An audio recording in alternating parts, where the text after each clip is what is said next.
was in here, and you said if you want to, if the Tom fight, you want to be well compensated. Dana said his quote was, "He will be," but he knows you're going to disappear. He probably won't hear from you. We won't hear from you, and then when you want to talk, you'll quote emerge and talk with Dana and Hunter. So I guess what is your plan moving forward for the next few weeks? I'm not really worried about the Tom fight. I'm really worried about the Pereira fight. That's what I want to do. That's what I want to do, and I think if the UFC wants to have me back, then I think that's the fight they'll make. I've been really clear about my intentions. That's what I want, and I mean, I just feel like anybody would understand at this point. Like, I'll retire the heavyweight belt if I have to. It's like, dude, give the guy what he wants at the end of the day, And I'm not talking to Dana directly. I feel like I'm at a place now where, like I want to take what I find to be super fights. I don't want to fight dangerous up-and-comers anymore. I want to fight dangerous, established champions. So Tom can have the heavyweight championship. I don't really care about it. That my value doesn't lie in belts anymore. I've created something much bigger. I want Pereira. Dana was in here and he said that he would really like not to make the Pereira fight, but if you and Alex did hound him, he would consider it. But he said that realistically, that's not a fight he wants to see because he thinks your skills with the wrestling and the size would sort of outweigh what Pereira has to offer. I'm curious what you think about Dana's take on that. Man, styles mix matchups, and I'm sure Pereira's knocked out many heavyweights in his day. I mean, he has a knockout power that transcends, like, it's bigger than weight. Pereira's special. And for me, it'd just be worth my while fighting against Pereira. People can call me a duck and a chicken. I'm going to go home and cash a massive check. And so the duck and chicken thing is kind of funny. Yeah, that's kind of what I want. And if it doesn't line up, then professing my love for Jesus in front of everybody tonight, and telling the world how proud I am to be an American champion, and fighting in front of my president, man, if that was my last fight ever, then I'm cool with that. That was the way to do it. I did the Donald Trump. That was the way to do it, man. So I think one of the really good things about negotiating is being willing to walk away from a deal. And that's the deal that I want. And if that's not what the fans want, then I guess I'll say sayonara.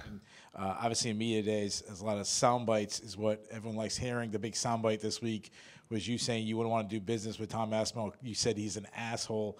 A lot of people in the media kind of laughed about that, and even the U.S. broadcast was saying, like, what is he talking about? Tom Aspinall's the nicest guy on the planet. He never disrespects Jon. He says nice things about Jon. There's a lot of people. So what specifically has he said or done to make him an asshole? There's just a lot of people on his nuts right now. But what has he done, though? Coming up with Jon Jones T-shirts, buying a little duck, and just the little shit that he does. He's annoying to me. He's annoying to me, and that's my own personal. He annoys me.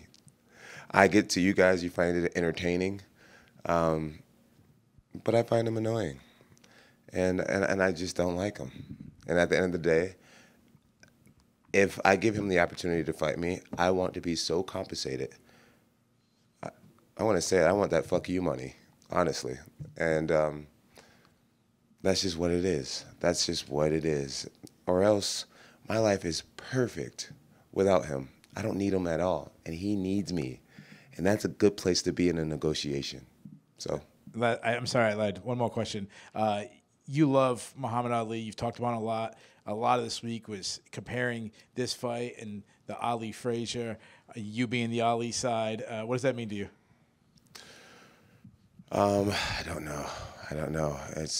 I don't try to be Muhammad Ali. I really want to be the best Jon Jones that I can be, and I really feel like I'm doing it right. I'm really proud of marching to the beat of my own drum. It really feels good. I'm doing it my way. I'm doing it my way, and it feels good. I mean, you see athletes stick around too long, and And I don't want to be one of those guys, man. I just want to win in every form. I want to win in the record books. I want to win financially. I just want to win. And there's a lot of people that I piss off right now. And it just lets me know that I'm doing it right. I'm doing it my way. It should only make sense to me. It should only feel good to me. And right now it does. I know I didn't answer your question, but I just wanted to say that. John, down here in the middle. Down here in the middle. Mm-hmm. I know you said that you'd be willing to walk away from negotiations if your demands aren't met. I know you haven't made those demands yet, but have you set a timeline for when you want those negotiations to have been concluded by? I don't even want to call them demands. You know, I don't want to put the wrong energy in the room when it comes to Dana. I respect Dana so much. He changed my life completely. I don't want to call it demands. I'm not demanding anything. I'm not trying to run anything. I'm not trying to boss anyone. I'm just clearly like letting people know my intentions. And whenever Dana wants me to fight is when I'll fight, you know, as long as we can come to an agreement, you know. I really want to make that clear. Like, I don't want to go there with the word demand. Respectfully, Dana and I have been closer now than we've ever been before. And as a young man, well, not even a young man anymore, as a man, I want to respectfully have a conversation with him and see if we see eye to eye. And if we do, I'll fight whenever he tells me to.